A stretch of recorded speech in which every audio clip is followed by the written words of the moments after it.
The Valley of Dry Bones from Ezekiel 37 verses 1 to 14, a powerful vision of spiritual death, resurrection, and hope. 1. The vision, a valley full of bones.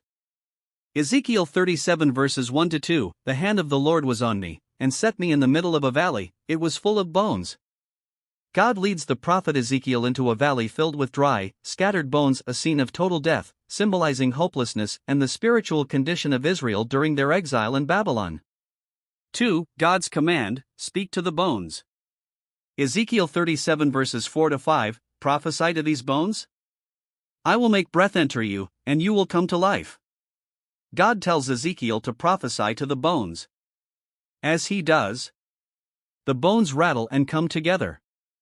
Sinews and flesh grow on them. But they remain lifeless until God's breath, ruach, enters them. The Hebrew word ruach means breath, spirit, or wind, representing the Holy Spirit. 3. The message, restoration of Israel. Ezekiel 37 verses 11 to 14, these bones are the whole house of Israel. I will open your graves and bring you back. I will put my spirit in you and you will live. God explains that the bones represent the people of Israel, who had lost hope. Our bones are dried up, and our hope is gone. v. 11.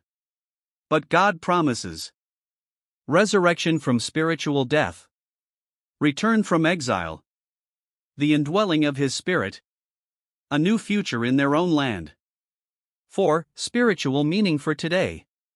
The vision shows that no situation is too dead for God to restore. It points forward to the resurrection of the dead, and the revival of God's people by the Holy Spirit. It reminds believers that God's Word and Spirit can bring life where there is death, hope where there is despair.